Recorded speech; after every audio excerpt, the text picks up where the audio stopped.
Mesdames, Messieurs, bonjour. Je suis Raymond Yvi, vice-coordinateur de CODI Togo, la coalition de la diaspora togolaise pour l'alternance et la démocratie. Messieurs les journalistes, merci d'avoir bien voulu répondre à notre invitation. Le sujet d'aujourd'hui qui nous réunit est d'importance capitale sur la crise socio-politique togolaise. Je m'en vais d'abord présenter brièvement CODI Togo.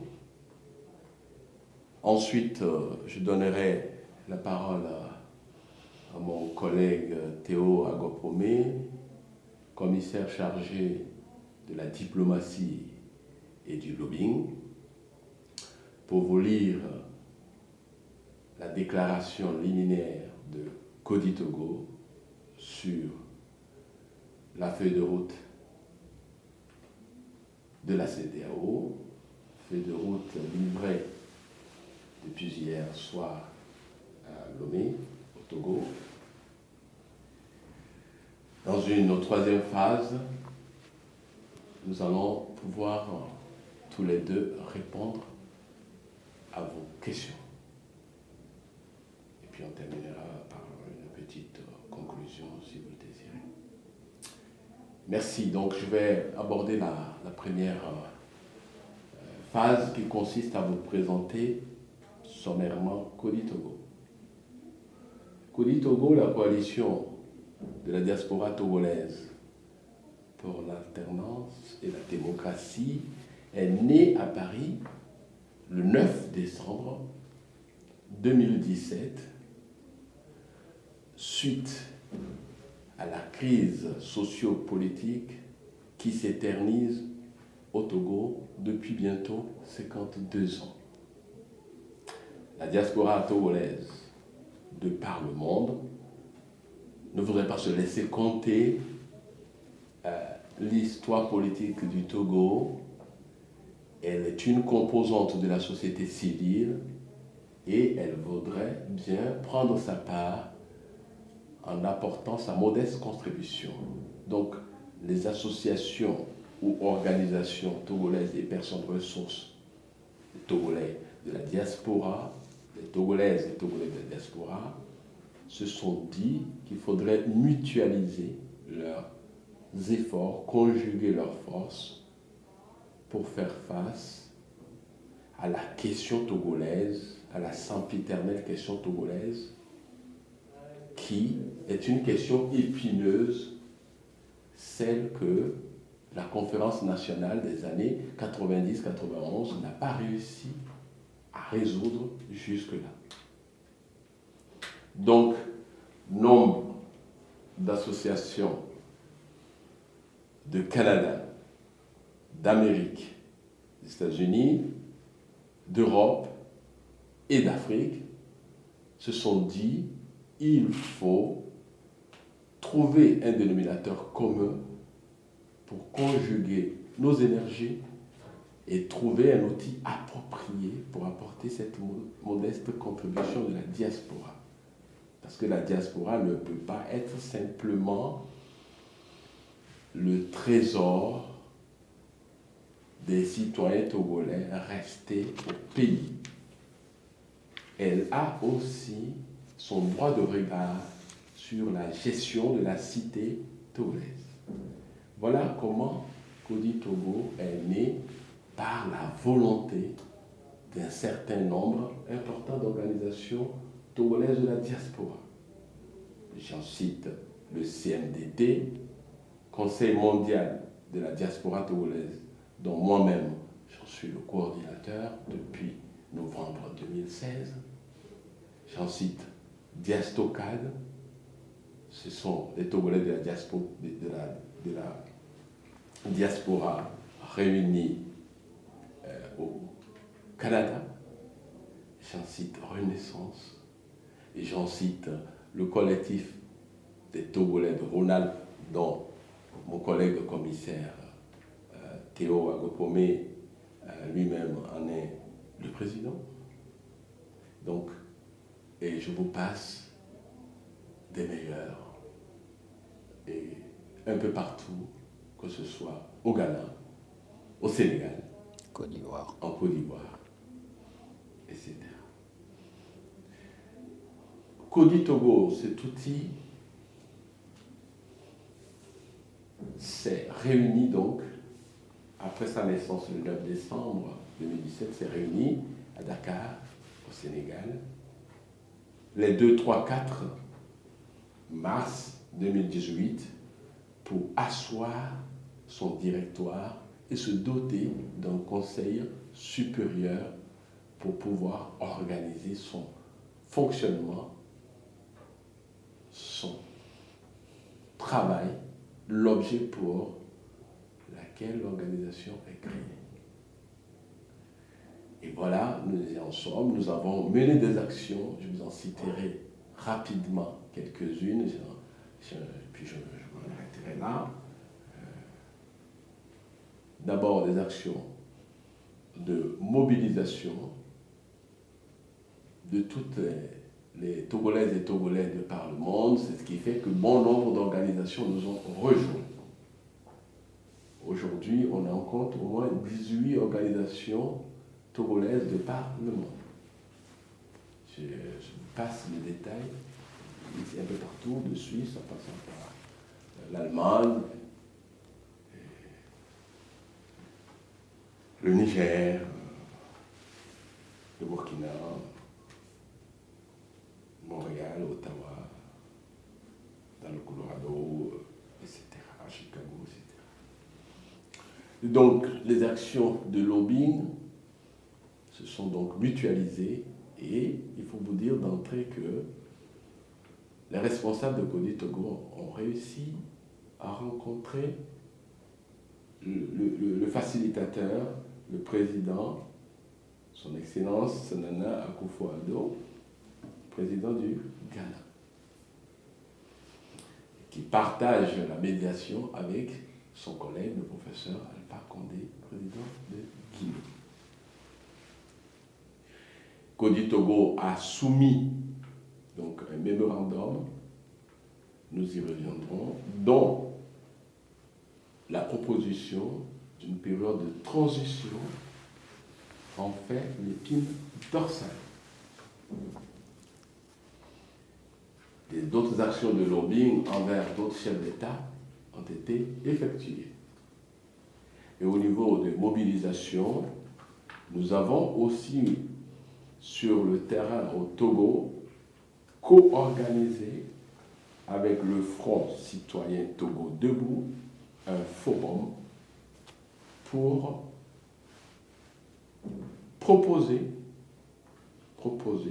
à l'endroit de la CEDEAO au travers des facilitateurs un mémorandum. C'est pour dire combien nous mutualisons les efforts pour que une solution puisse sortir de la crise. Et ça, c'est en amont du 31. Le 31 juillet, c'était hier, nous sommes au 1er août.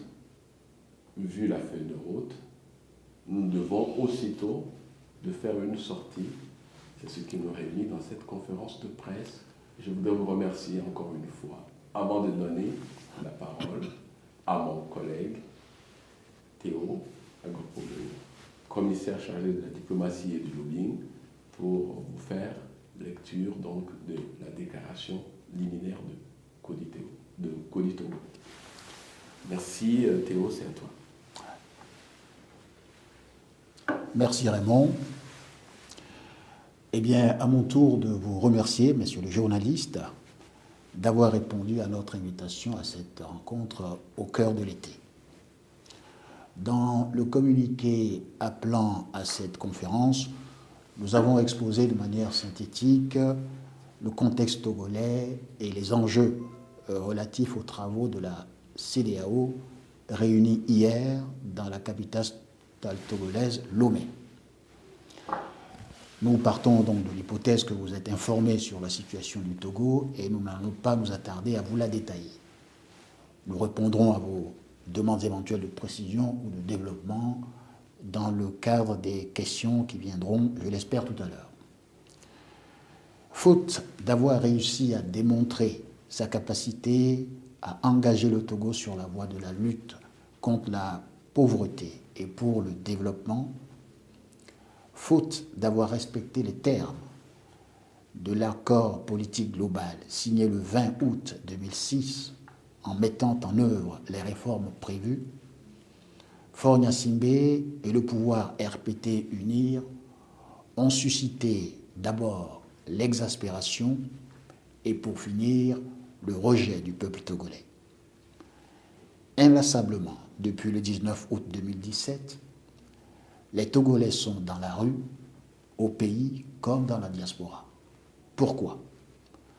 Parce que le Togo n'a jamais connu d'alternance politique depuis plus de 52 ans, parce que l'épisode de la succession sanglante de Faure Gnassingbé en 2005, lors du décès de son père, et Yadema Gnassingbé est encore bien présent dans tous les esprits, parce que, après 3 mandats usurpés dans des élections frauduleuses, alors que la Constitution de 1992 à laquelle les Togolais se réfèrent n'en autorise que 2, Faure Gnassingbé laisse planer le doute sur son intention de briguer un 4e mandat en 2020, voire de se frayer le chemin d'une présidence à vie. Les Togolais de l'intérieur, comme ceux de la diaspora, sont dans la rue pour revendiquer pacifiquement la restauration de leurs droits et de leur dignité. Ils réclament l'alternance politique. 50 ans du même régime, ça suffit. Ils réclament la restitution de la Constitution de 1992, adoptée à 92,4% des votants. Ils réclament enfin l'accès à la citoyenneté pour les Togolais de la diaspora, à commencer par leur droit de vote. Or, plutôt que d'écouter et d'entendre la voix de son peuple, Faure Gnassingbé et son clan ont choisi de lui opposer la répression des forces armées et des milices, la violence, les assassinats, les intimidations. À cet égard, nous vous invitons à prendre connaissance du rapport de la Ligue togolaise des droits de l'homme publié il y a 2 jours. Ce rapport, qui couvre la période du 19 août 2017 au 20 juillet 2018, fait état, je cite, de la répression et de la torture contre le changement démocratique. Le bilan sur la période est de 22 morts, 1 millier de blessés, dont 202 par balle. Voilà la réponse de Faure Gnassingbé aux revendications pacifiques des Togolais. Incapable d'apporter d'autres réponses que celles de la violence aux demandes de son peuple, Faure Gnassingbé et son régime s'en sont remis à d'autres chefs d'État pour trouver une solution à la crise profonde qui paralyse le Togo depuis bientôt 1 an. En effet, la CEDEAO a désigné 2 médiateurs pour faciliter une résolution pacifique de la crise par le dialogue.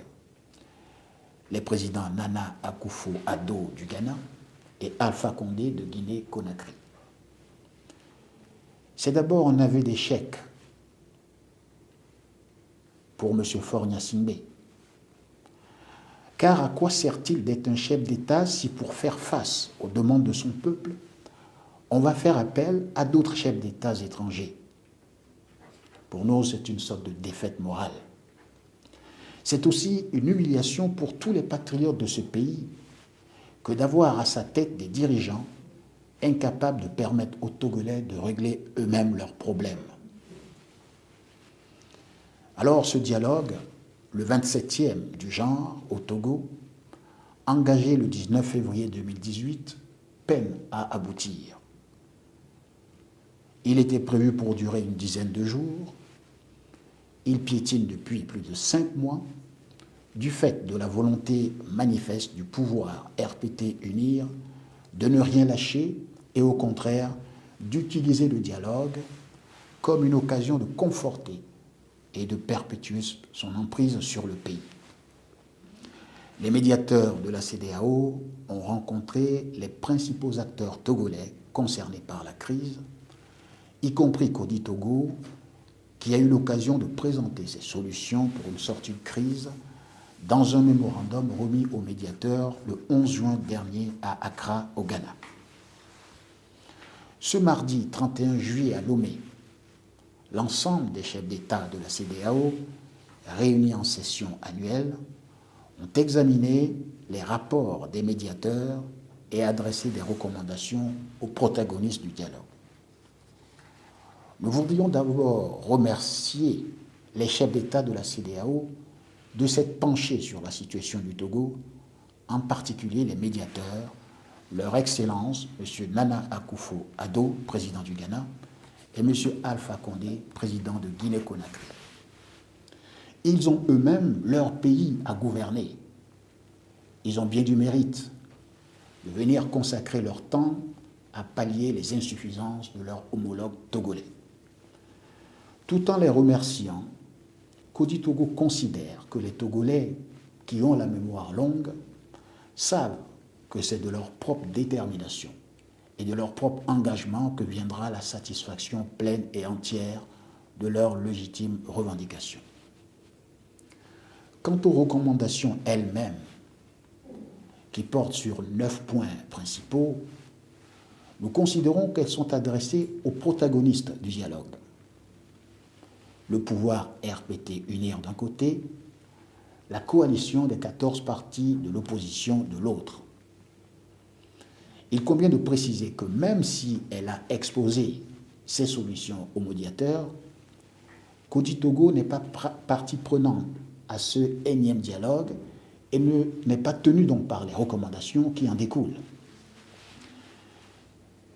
Il appartiendra à la coalition des 14 partis de l'opposition qui négocient avec le pouvoir de présenter à leurs militants et au peuple le bilan de leur stratégie et les résultats de ce 27e dialogue. Pour ce qui concerne Kodi Togo, je m'en tiendrai, et ce sera la conclusion, à 3 observations.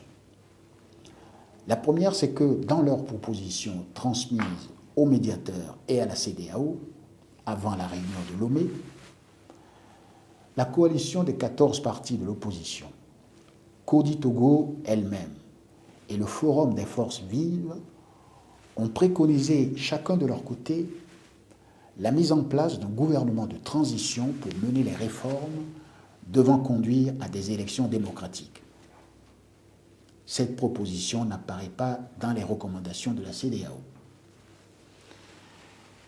Deuxième observation, la CEDEAO attribue à Faure Gnassingbé et à son gouvernement la mission d'organiser les futures élections.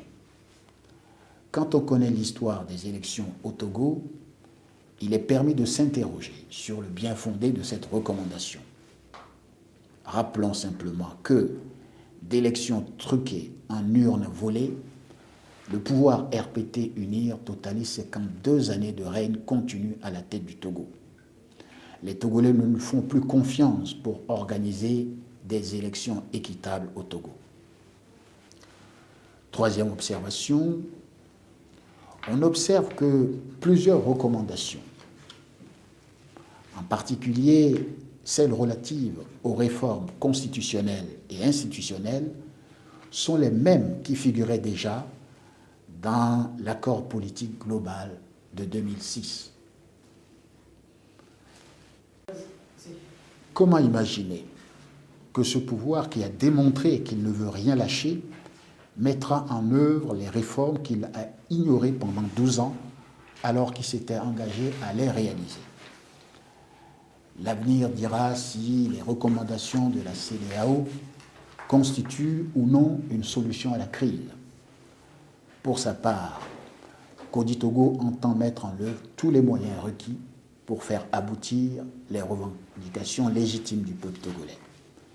Il appelle tous les Togolais de la diaspora à rester mobilisés à cette fin. La nuit est longue, mais le jour vient. Je vous remercie messieurs les journalistes, nous sommes disposés, monsieur Aïmi et moi-même, à répondre à vos questions éventuelles.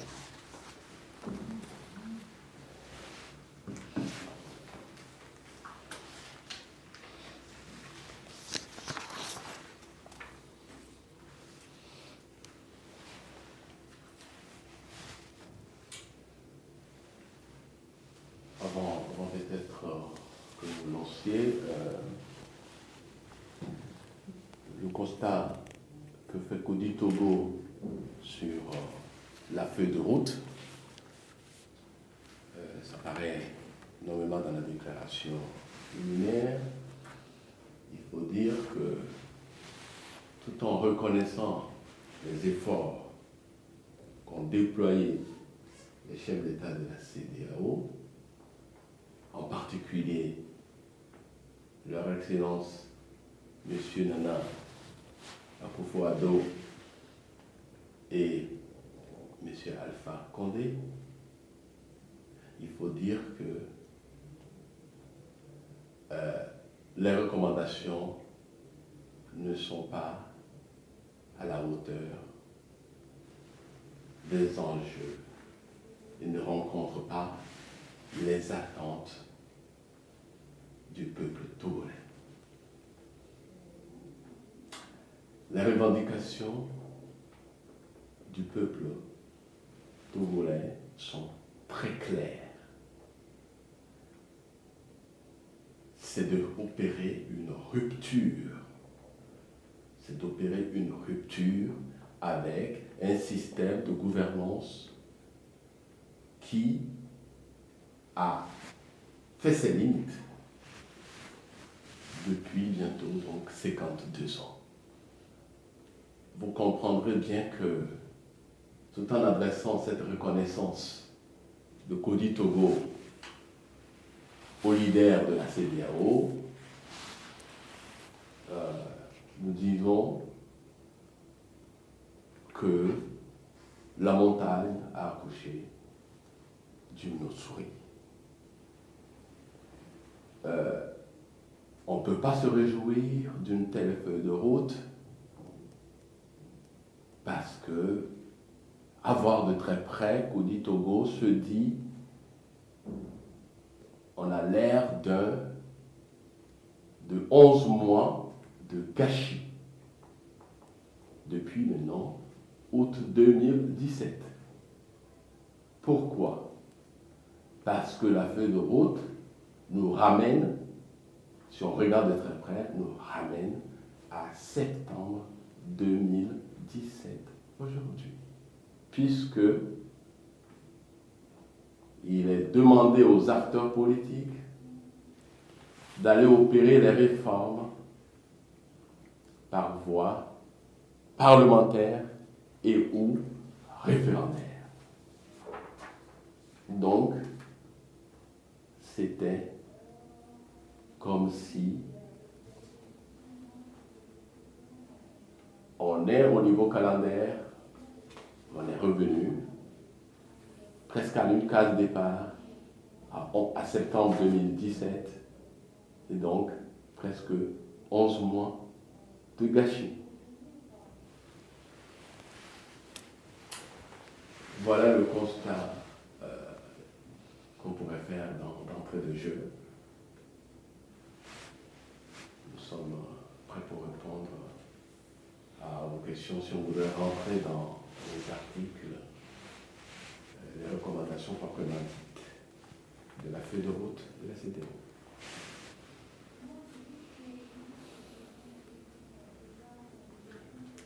Alors, moi j'ai deux questions pour commencer.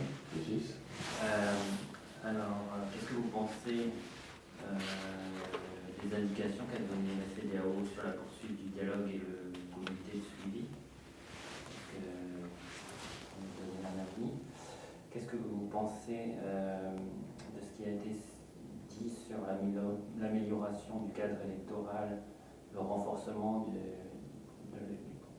du processus électoral, la révision du fichier électoral avant des législatives au plus tard le 20 décembre? Les deux questions. D'abord, je vais commencer, puis mon collègue Théo va compléter. D'abord, le constat qu'on peut faire aujourd'hui, ce serait presque un combat herculien, ou si je peux reprendre peut-être les termes des scientifiques, la quadrature du cercle, que de dire que en 5 mois, des élections crédibles soient possibles aujourd'hui dans le contexte togolais de crise socio-politique que le pays connaît. Quand il s'est agi du communiqué sanctionnant la rencontre des médiateurs avec les parties prenantes, communiqué du 27 juin, on nous a parlé d'une date indicative des élections et il s'est agi de fin novembre. Aujourd'hui, à regarder de très près, on est passé de fin novembre au 20 décembre, n'est-ce pas? 3 semaines de plus. Je ne sais pas si on a beaucoup avancé. Donc, c'est pour dire que Kodi Togo ne croit pas du tout à des élections, à la possibilité d'élections crédibles et transparentes dans le contexte actuel togolais d'ici le 20 décembre. C'est une réalité.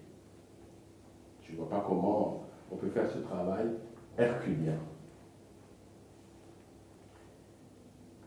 S'agissant de la poursuite du dialogue et le comité de suivi, oui, je pense que la CEDEAO elle-même, elle est consciente du fait qu'il faut accompagner le processus. Le comité de suivi tel qu'il est décrit, j'ai pu comprendre en lisant les documents ici présents, qu'il y a 4 acteurs. Le pouvoir, la C14,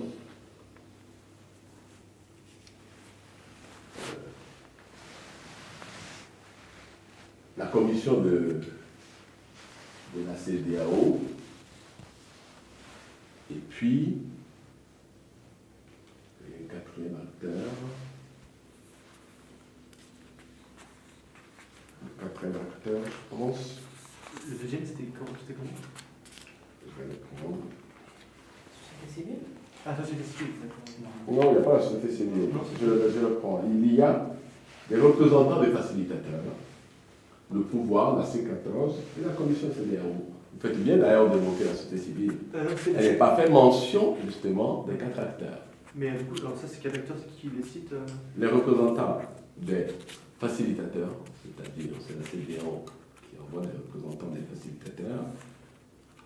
D'accord. Le pouvoir lui-même, le pouvoir togolais, la C14, Mais et la commission. La C14, c'est l'opposition, c'est la coalition des 14 partis politiques opposition. D'accord, ok. Et la commission de la CEDEAO. Vous voyez, vous faites bien de le souligner, la société civile n'y apparaît pas. Ça veut dire que n'est pas partie prenante. Qui donne ces 4 acteurs C'est la feuille de route. C'est la feuille de route. D'accord, la C'est feuille la de feuille de route ne prend pas en compte, ok. Donc, ceci, vous voyez vous-même, M. Régis, que le fonctionnement d'un tel comité de suivi reste à voir, parce que la mise en œuvre du fonctionnement, de l'opérabilité même de ce comité de suivi reste à voir. Quand on sait que le pouvoir et la C14 ne sont pas capables, dans le sens de travailler, de dialoguer. Vous avez vu déjà que les prérequis même pour un tel dialogue posent problème. Et on a tourné en rond. Et je parle d'ailleurs de qui, par exemple, la libération totale des prisonniers politiques, la CEDEAO ne fait aucune mention sur sa feuille de route dans les recommandations. Donc, c'est un peu un catalogue à la Prévert, une déclaration de bonne intention qu'une telle recommandation à notre sens. Donc, on attend de voir comment ça pourrait être opérationnel, mis en œuvre. Peut-être que mon collègue Théo pourrait peut-être... Oh, je crois que l'essentiel a été dit. Le fait que la CEDEAO préconise la poursuite du dialogue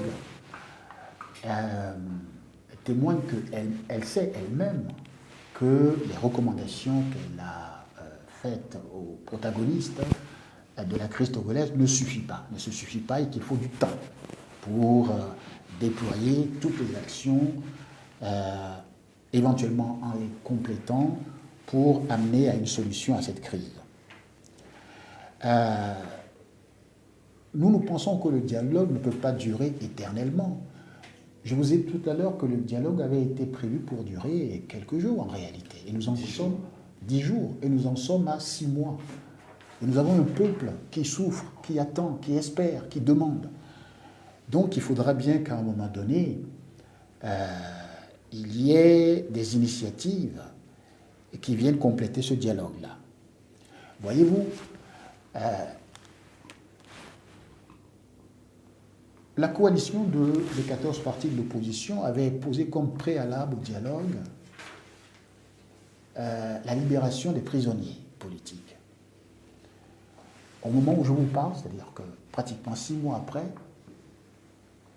ces mesures d'apaisement que les médiateurs eux-mêmes avaient préconisées n'ont toujours pas été réalisées. C'est-à-dire que nous avons encore des prisonniers politiques, des compatriotes qui sont en prison parce qu'ils ont manifesté ou parce qu'ils ont, en particulier un qui a produit un rapport sur les exactions commises par l'armée et les milices. Donc voilà, on ne peut pas accepter que le processus du dialogue soit instrumentalisé par le pouvoir pour faire traîner les choses en longueur et espérer ainsi démobiliser les gens. Donc dialogue oui, mais il faut le compléter par des mesures qui permettent d'accélérer et d'avancer. S'agissant des élections, bien évidemment, les délais sont très courts. Raymond l'a dit, mais en plus de cela, je dirais que les institutions en charge de mettre en œuvre les élections, comme on disait dans la déclaration liminaire, manquent de crédibilité. Alors, certes, la CEDEAO, dans ses recommandations, demande une réforme de la Cour constitutionnelle, demande que cette Cour constitutionnelle soit réaménagée, qu'il y ait une limitation du mandat des magistrats de cette Cour. C'est une bonne chose, mais elle ne dit rien de la CENI, de la Commission électorale nationale indépendante, qui elle aussi est une institution concernée par les élections au Togo et dont nous avons pu constater par le passé qu'elle n'était pas loyale, équitable, elle était partisane en réalité. Et donc, aller aux élections sans avoir réformé cette CENI-là, au même titre que la Cour constitutionnelle, me paraît être insuffisant. Voilà, monsieur, pour répondre à la question. Je voudrais rajouter un élément aussi d'importance, que c'était Théo qui me le fait rappeler. Il faut dire que la crise togolaise, ce n'est pas une crise électorale. Il faut vraiment qu'on s'y arrête. Il ne s'agit pas au Togo d'une crise électorale. Comme la CEDEAO elle-même l'a si bien mentionné, il s'agit d'une crise socio-politique qui perdure. Donc, permettez-moi un peu de faire cette métaphore. Le grand corps malade. Qu'est le Togo aujourd'hui, ce grand corps malade? auquel il faut administrer un remède. Voyez-vous, il me semble que la CEDEAO lui administre un effet placebo, pour reprendre un peu le terme médical. Et je ne pense pas que le peuple togolais a cet effet placebo. Et en même temps, sur cette feuille de route, les recommandations, on parle par exemple de législatives le 20 décembre. Je l'ai dit tantôt. Croyez-vous, messieurs les journalistes, que faire des élections législatives le 20 décembre, dans le contexte togolais, je l'avais dit, le contexte togolais actuel, est-ce que ce n'est pas déjà même orienter le vote des Togolais, le vote du peuple togolais? Parce que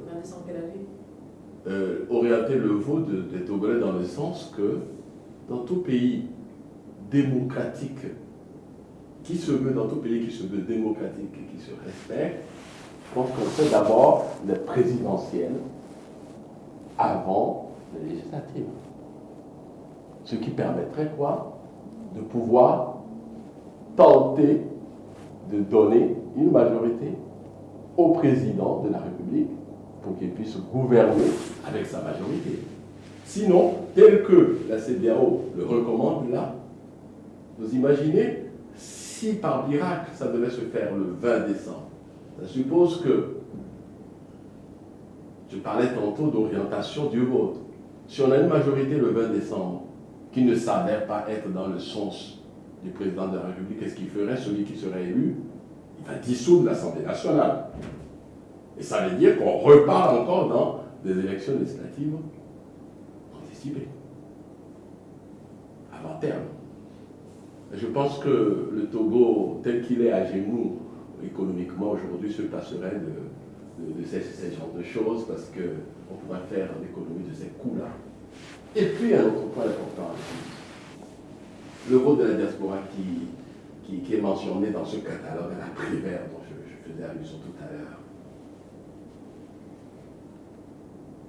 Croyez-vous sincèrement que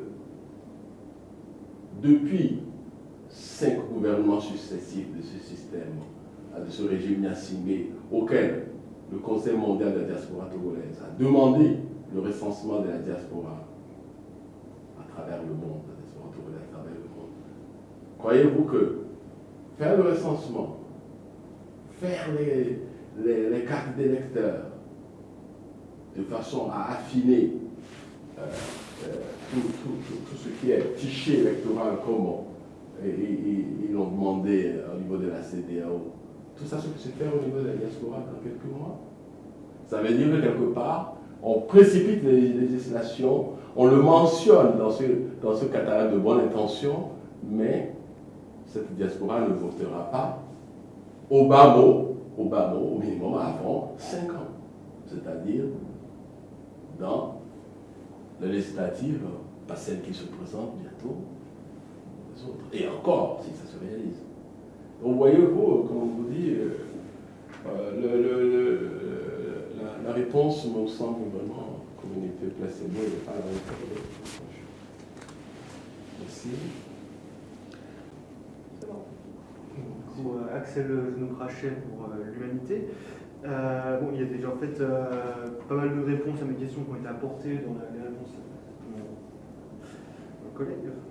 Et du coup, en fait, non, ce que je me demandais, en fait, c'était cette C14. Et du coup, avec les manifestations qu'il y a eu, j'ai pu lire dans l'interview que vous avez donnée à l'Humanité en septembre dernier que l'opposition maintenant, à présent, est unie au Togo.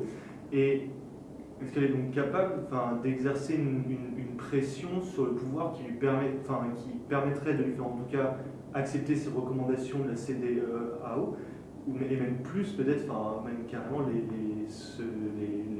revendications de l'opposition? Bien. Quel est ce poids en fait justement politique au sein même du Togo de cette C14? D'ailleurs, est-ce que tous ces mouvements, est-ce qu'ils sont complètement muselés ou bien il y a quand même quelques espaces sur lesquels ils peuvent s'exprimer au sein du pays? Mais, moi, je dirais que pour une fois, il faut le saluer à juste titre. Les forces démocratiques, depuis le 19 août 2017, ont fait preuve de courage et ont fait preuve de maturité et de responsabilité politique parce qu'ils ont su, en tout cas les 14 qui ont réussi à former cette coalition qu'on appelle la coalition des 14 partis de l'opposition, ces organisations politiques ont réussi quand même ce tour de force de rester unis. Et donc c'est quelque chose quand même à saluer à leur crédit, et il faut les remercier pour ce travail, les féliciter parce que ce n'est pas facile dans un contexte de dictature que l'on sait. Et il faut dire que leur seule arme, vous l'avez dit vous-même, c'est le peuple togolais qui est dans la rue. Leur seule arme, c'est le peuple qui manifeste dans la rue. Et donc, cette arme-là, il me semble que cette coalition 14, cette coalition des 14 partis politiques, sait l'utiliser à bon escient. En tout cas, depuis hier soir, vous savez, Kodi Togo fait partie de la société civile, donc hors des frontières togolaises. Nous n'avons pas pour l'instant encore réellement appris une sortie depuis que la feuille de route de la CEDEAO est rendue. Nous n'avons pas encore eu une sortie officielle de cette C14. Donc, je suppose qu'elle ne va pas tarder, mais nous savons compter sur cette coalition 14 pour passer au crible fin et converger vers l'analyse que nous faisons, que ce n'est pas pour l'instant un pur succès, ce que nous avons vu, parce que les recommandations supposent que ce sont les mêmes acteurs à qui on demande de faire ces réformes-là, et pour l'instant, il faut dire que ce n'est pas de plein espoir. Il faut pouvoir se retrousser les manches, et il y a du travail.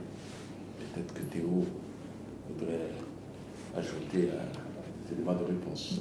Pour dire que le facteur nouveau qu'on a dans cette période-ci de crise, c'est précisément cette cohérence de l'opposition, une cohérence qui tient dans la durée. Parce qu'il faut savoir que le pouvoir en place a misé sur les dissensions au sein de l'opposition, cherchant à isoler certains leaders, traitant les uns de radicaux, les accablant de tous les péchés d'Israël, djihadistes, etc. Et malgré toutes ces tentatives, cette opposition est restée unie. Ceci étant, quel moyen de pression est là sur le gouvernement? Eh bien, le rapport de force, moi, à mon avis, et Raymond l'a dit, c'est le peuple togolais, en fait, la société civile, au-delà des partis politiques, représentés par la C14, il y a, je dirais, toute la société togolaise, les forces vives de ce pays, les associations, les organisations non gouvernementales qui existent et qui, elles aussi, peuvent représenter un levier pour cette opposition-là. Et donc, je pense que c'est un point très important. L'autre point, c'est que les faits eux-mêmes, voyez-vous, le Togo est une anomalie dans la sous-région. C'est pas normal un pays comme le Togo. Depuis 1967, depuis l'accession au pouvoir du père de notre président actuel, 8 présidents différents se sont succédés en France. Comptez de De Gaulle, général de Gaulle au président Macron, il y a eu 8 présidents différents. Et quand vous faites la même chose dans les pays qui environnent le Togo, dans la sous-région, on est dans les mêmes éléments. 6 à 8 présidents se sont succédés. Alors qu'au Togo, on a eu le père et maintenant on a eu le fils qui veut s'éterniser. Cette réalité-là ne peut pas durer. Voilà. Je dirais que la force de l'opposition, c'est aussi ça. C'est une situation intolérable, qui devient de plus en plus intolérable, pas seulement pour les Togolais, mais pour les pays qui les environnent, et je dirais pour tous les hommes épris de liberté, de droit, de justice, et qui veulent que, enfin, on libère les énergies de ce pays pour l'aider à conduire son développement. Donc voilà, nous avons les faits eux-mêmes qui militent pour l'opposition, et puis on a un peuple dont la revendication est assez... Vous savez, les partis politiques sont arrivés après que le peuple se soit soulevé en réalité. Voilà. Donc ils s'organisent, ils représentent, ils négocient au nom du peuple, mais à mon avis, ils doivent s'adosser à ce peuple-là. Donc c'est toute la population togolaise, dans sa grande majorité, qui constitue la ressource sur laquelle l'opposition peut s'appuyer pour faire pression sur ce gouvernement. D'accord. Pour rebondir sur la question, je pense que c'en était une autre par rapport à la situation en fait, régionale. Donc le Togo, vous avez dit que c'est une anomalie par rapport aux pays aux alentours. Et alors, il y a un truc quelque chose que j'ai pas très bien compris, c'est en fait sur le rôle du Ghana et de la Guinée. C'est-à-dire que le président actuel a fait appel à eux pour l'aider, ou c'est quelque chose qui n'était pas très clair. Enfin, quel est leur rôle? Et d'ailleurs, dans la région, les États qui sont présents dans la région, quelle est leur position aussi en fait, par rapport au Togo? Et justement, est-ce qu'ils souhaiteraient précipiter justement une transition politique vers une démocratie, ou en tout cas mettre fin à cette dynastie présidentielle? Ok. Alors, ce n'est pas le président du Togo qui a fait appel au président du Ghana et de Guinée. C'est la CEDEAO, la Communauté des États de l'Afrique de l'Ouest, qui est une organisation régionale, sous-régionale, qui a en charge, on va dire, un certain nombre de missions, dont la veille sur la paix dans la région, considérant, et le président du Nigeria, Buhari, l'a dit, que nos pays ont besoin de se consacrer leur énergie, leurs ressources à lutter contre le sous-développement, à répondre aux besoins des populations, plutôt qu'à se disperser dans des conflits de pouvoir. Et donc, ce qu'il voulait dire par là, c'est qu'il fallait que le Togo, à l'instar de tous les pays qui l'environnent, qui eux ont connu l'alternance, eh bien, aille à son tour vers une alternance apaisée pour que les ressources soient consacrées au développement. Donc voilà, c'est la CEDEAO qui a missionné 2 présidents, le président du Ghana et celui de Guinée, pour aller aider les partis à la crise togolaise à travers un processus de dialogue, les aider à trouver des solutions acceptables et durables pour cette crise-là.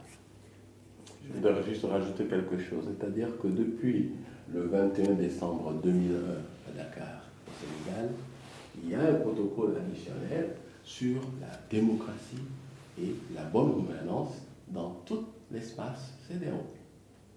Et ce que voudrait dire mon collègue en parlant d'anomalie, le Togo est le seul pays sur les 16 États à ne pas encore appliquer ce protocole additionnel.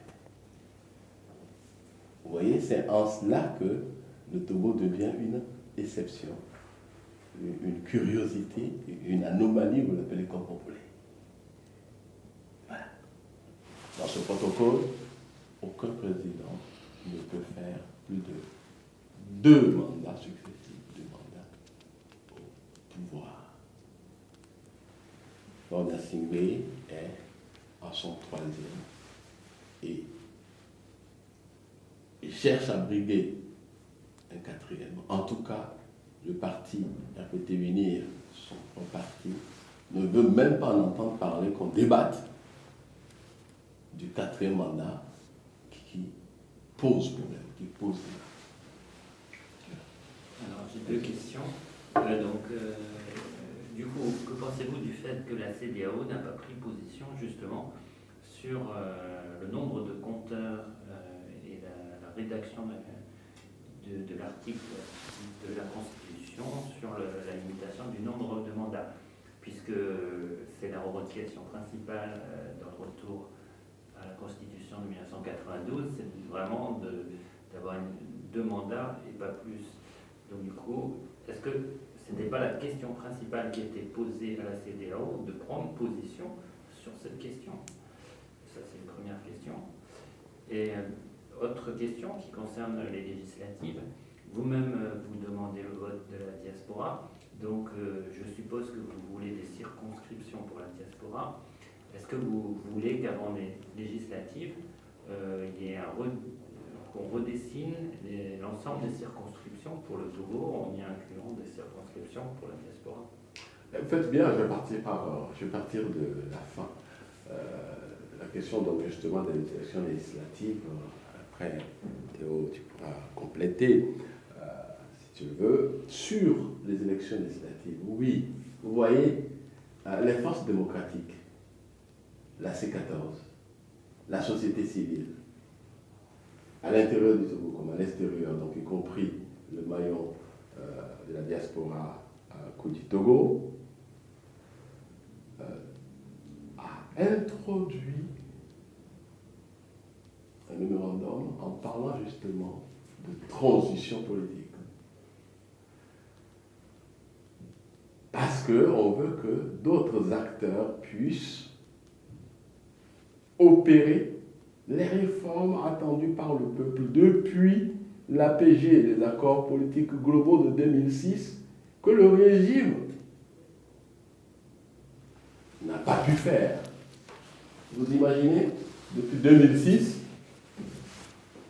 après le coup d'État chaotique, que vous connaissez, je passe les détails avec les 500 morts au moins dans le rapport sorti par l'ONU.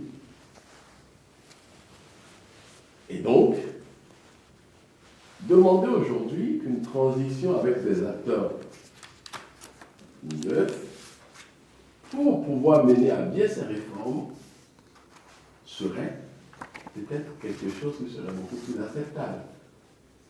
Si la CEDEAO avait choisi peut-être cette voie, je pense que cette feuille de route serait un peu plus acceptable qu'aujourd'hui livrer ce catalogue de bonne intention, comme je l'avais dit, ce catalogue à travers, de demander aux mêmes acteurs de pouvoir le faire tout en grossissant un peu le périmètre avec ce comité de suivi dont vous avez posé la question aujourd'hui, qui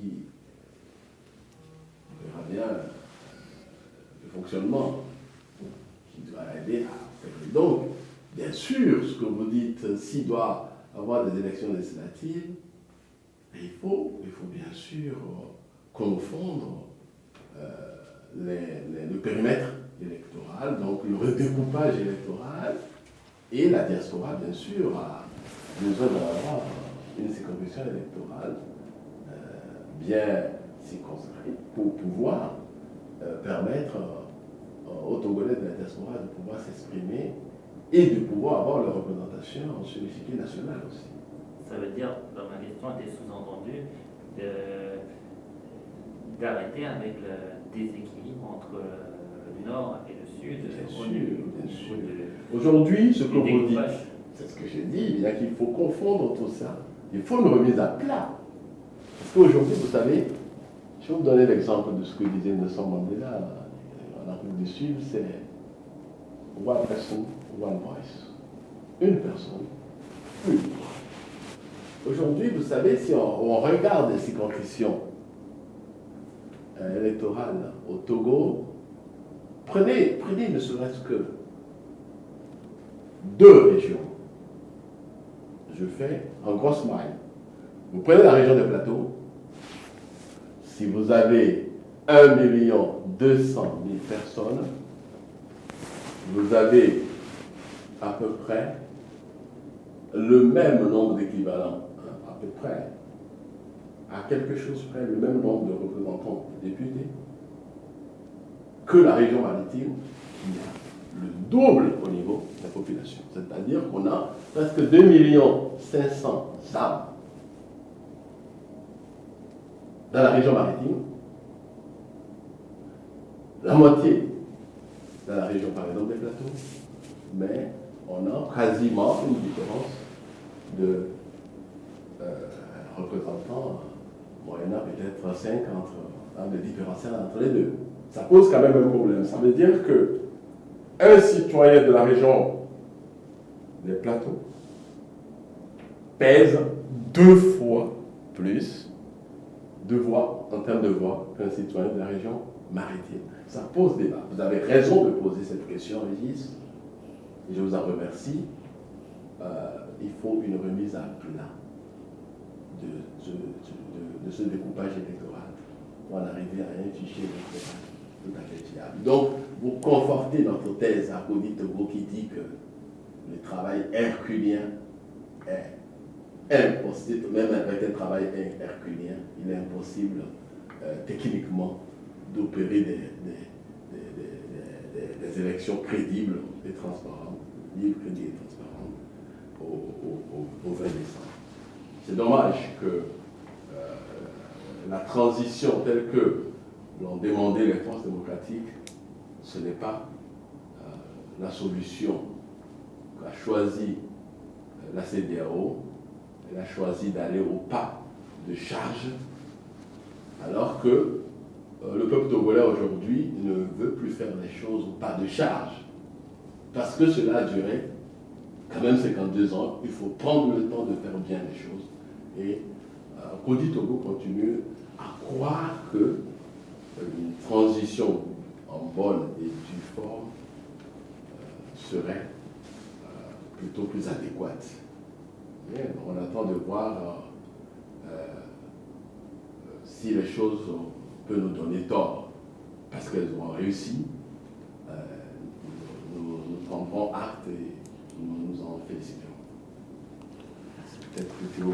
Alors, pour revenir sur la question de la limitation des mandats, dans la partie des recommandations de la CEDEAO qui touche aux réformes constitutionnelles, il est bien dit que il est question du mode de scrutin à 2 tours pour l'élection présidentielle, l'élection du président de la République, et la limitation à 2 du nombre de mandats présidentiels. La CEDEAO recommande l'adoption de cette réforme-là. Mais et c'est une demande de l'opposition, c'est une demande du peuple, la limitation des mandats à 2. Le souci, c'est que dans le camp d'en face, ils en acceptent le principe, mais disent que on fait table rase du passé. C'est-à-dire que Faure Gnassingbé, qui est à son 3e mandat, on considérait qu'on repart de 0. Donc il aurait le droit de faire 2 nouveaux mandats. Voyez-vous? C'est-à-dire au total 5 mandats. C'est ça qui est scandaleux. C'est ça que nous ne voulons pas. Et c'est ça, effectivement, qui oppose ce pouvoir au peuple. Donc, la CEDEAO prévoit bien la limitation à 2 du nombre de mandats, mais en face, on nous dit la loi dispose pour l'avenir, et donc tout ce qui s'est passé, c'est du passé, quoi. En fait, d'une certaine façon, Faure Gnassingbé veut bénéficier de sa propre forfaiture, puisque pour en arriver là où il est aujourd'hui, lui, il a violé la Constitution. Il a fait des coups d'État constitutionnels, institutionnels et militaires, et donc il veut prospérer sur sa propre forfaiture, et c'est ça que nous n'acceptons pas. Pour ce qui concerne la question du droit de vote, je suis content que vous l'ayez posé en ces termes, parce que en général, on parle du droit de vote, mais en réalité, c'est une question d'accès à la citoyenneté pour les Togolais de la diaspora. Et cette question d'accès à la citoyenneté inclut bien évidemment le droit de vote, mais également le droit d'être représenté, d'où la question des circonscriptions électorales, le droit d'être candidat et nous ajoutons le droit d'être pris en compte. Voyez-vous, on dit que nous sommes 2 millions dans la diaspora, c'est-à-dire pratiquement un petit tiers de la population du Togo. Eh bien, pourquoi pas un département ministériel en charge de la question de la diaspora. Voilà. Donc, il y a à penser de manière globale l'accès à la citoyenneté des Togolais de la diaspora, et vous comprenez bien que ce n'est pas en 4 mois qu'on résout ces questions-là. C'est la raison pour laquelle je suis d'accord avec Raymond. Nous pensions que un gouvernement de transition aurait pu avoir sur une durée de 2 ans, de 24 mois, le temps d'aller au bout de ces réformes et finalement de rendre effectif le droit de vote pour les citoyens de la diaspora. Question de Régis Marzin, journaliste indépendant. Qu'est-ce que vous pensez du coup de la possibilité de manifester au Togo même? Est-ce qu'il y a eu des essais de manifestation le week-end dernier autour de la CEDEAO? Voilà. Le droit de manifester, à la base, est un droit constitutionnel. Le problème, c'est que je crois que c'est Glaser, de la lettre du continent, qui parlait d'une démocratie de théâtre.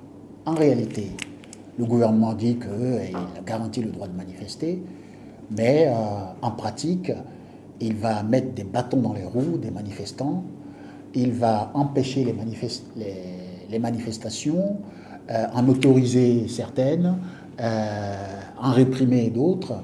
Et donc, on ne peut pas dire qu'au Togo, puisque le Front citoyen Togo Debout, qui est une organisation de la société civile, a voulu manifester le 27, ils ont été interdits de manifester. Donc voilà, c'est très difficile de manifester au Togo pacifiquement. C'est des risques que l'on prend quand on est responsable politique, à chaque fois pour les populations, parce que en face, eh bien, c'est la confrontation avec les forces de l'ordre, c'est la violence, c'est des blessés tout le temps. Donc au jour d'aujourd'hui, alors que la communauté internationale, la France même, a appelé à respecter le droit des gens de s'exprimer pacifiquement, eh bien ce droit n'est pas aujourd'hui respecté au Togo. Ceci étant, quelquefois, les organisations de la société civile bravent les interdictions de manifester. Mais c'est vrai que derrière votre question, il y a le fait que la coalition des partis de l'opposition, qui en général encadrent les manifestations, les organise et les encadre, s'est trouvée parfois liée, parfois muselée, du fait qu'elle participe au dialogue. Et les facilitateurs et le pouvoir en place leur dit: vous ne pouvez pas être à la fois autour de la table du dialogue et en même temps faire des pressions dans la rue, quoi. Donc quelque part, il y a ce piège-là. Si la question c'est de savoir s'il est facile de manifester aujourd'hui au Togo, je dirais non. Il faut prendre des risques pour manifester. Là, je voulais ajouter peut-être un mot en disant que, vous savez, quand il s'est agi donc de laisser la possibilité à la C14, au cas au Front démocratique, de pouvoir manifester sur toute l'étendue du territoire, parce que il y a des endroits, il y a des villes, pour ne pas les citer, Bachilo, Sokone, Mongo, où il est très difficile de manifester parce qu'il y a eu une sorte d'état de siège du pouvoir. Et donc, quand les médiateurs de la CEDEAO ont demandé cette levée de cet état de siège pour laisser la possibilité à la C14, au Front démocratique, de pouvoir manifester le week-end dernier, vous savez, quand il y a un qui dit oui, on peut manifester, et il y a l'autre qui dit oui, vous pouvez manifester, mais ce n'est pas possible à tel endroit et à tel endroit. C'est le lot quotidien des citoyens togolais, dans le sens que le ministre de l'Intérieur dit, en théorie, oui, vous pouvez vous manifester, le ministre de la Sécurité qui oppose aux forces démocratiques le programme préétabli pour manifester. C'est ce qui est vécu tout le temps. Tout le temps. Donc, même la société civile en a fait des frais pour certains meetings qui ont été organisés ces derniers jours, la semaine dernière précisément. C'était ça, sans de votre question. Donc, ce qu'on accepte par la main droite, on la refuse par la main gauche, quoi, pour donner cette image. Est-ce qu'on peut aller peut-être vers la conclusion, si vous avez pas d'autres questions? Théo, vous avez peut-être Oui, en deux mots, je dirais que, au fond, ce que demande le peuple togolais, c'est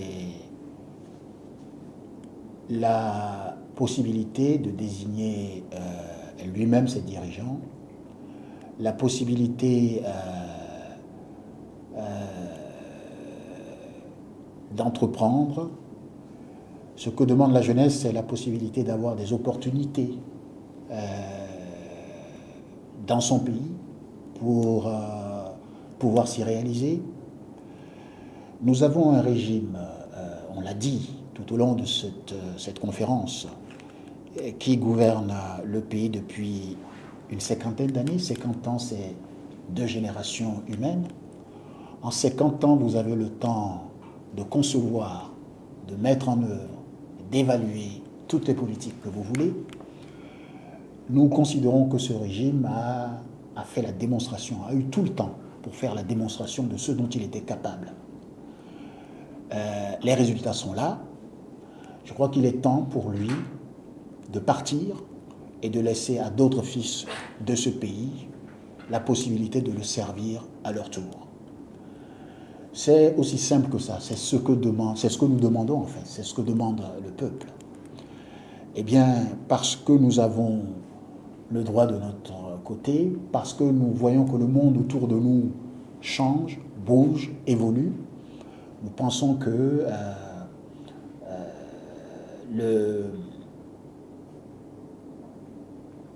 la crise, cette phase de crise-là, cette période-là, va déboucher sur des acquis irréversibles. Même si aujourd'hui nous sommes déçus par les recommandations de la CEDEAO qui ne sont pas suffisamment fortes, nous, notre détermination, en tant que responsable du Togo, la détermination de notre peuple, elle reste intacte parce qu'aussi longtemps que ces revendications ne seront pas prises en compte, il continuera de manifester et de réclamer ses droits. Bien, moi je voudrais terminer notre conférence de presse par 3 points. Le premier, c'est de dire que Claudie Togo plaide pour des réformes institutionnelles et constitutionnelles avant toute élection, mais des réformes pérennes, opérées en bonne et due forme pour de bon. Donc il faut prendre le temps de les faire. Je l'avais dit que ça ne sert à rien d'aller vite en besogne, parce que le devoir de mémoire nous commande qu'il faut faire l'économie de vies humaines et d'autres crises à répétition, parce que par le passé, des élections faites par ce régime sont à ces prix-là. Il faut faire l'économie de ces difficultés. Donc, pour moi, en tout cas pour nous, en tout cas, à coup du Togo, à minima, on doit pouvoir coupler le présidentiel et les législatives à l'horizon 2020. Ça, c'est le premier point. Le deuxième point, en tout cas les deux autres points, c'est un double appel. Le premier appel s'adresse au peuple togolais, qui ne doit pas désespérer. Il faut que le peuple togolais soit plein d'espoir. Je veux rester optimiste dans cet appel. Parce que regardez, la jeunesse africaine, cette jeunesse qui est de pleine vie, qui est de pleine vie, 25 ans en moyenne. D'ailleurs, ça vaut pour toute l'Afrique. Ce peuple togolais doit être plein d'espoir parce que dans l'histoire, toute lutte pour la liberté finit toujours par triompher. Et je pense qu'il n'y a pas de raison que celle du Togo ne triomphe pas. C'est simplement une question de temps. C'est pour ça que, au travers du peuple togolais, je fais appel à tous les citoyens, de toute obédience confondue, qu'il est temps qu'on mette ce pays sur les vraies voies de la démocratie et de la liberté. Et je terminerai par le deuxième appel, cet appel qui ira vers la jeunesse africaine. Je disais tantôt qu'elle est en moyenne 25 ans. Je vais parler de l'africanisme.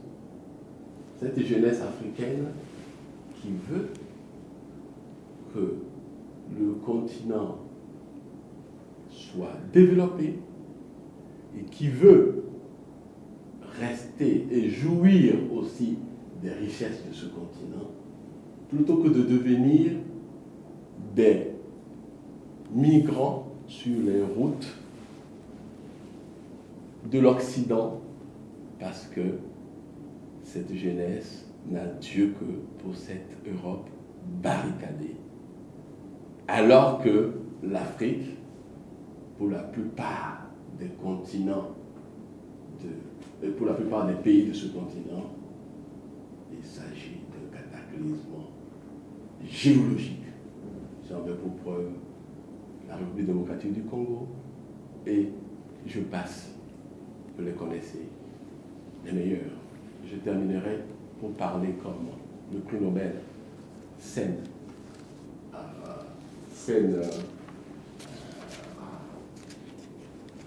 Amartya, prix Nobel d'économie, qui dit que sans la liberté et la démocratie, il n'y a pas de vrai développement. Je vous remercie d'être venu et de pouvoir faire un bord de cette conférence. Merci encore et à bientôt.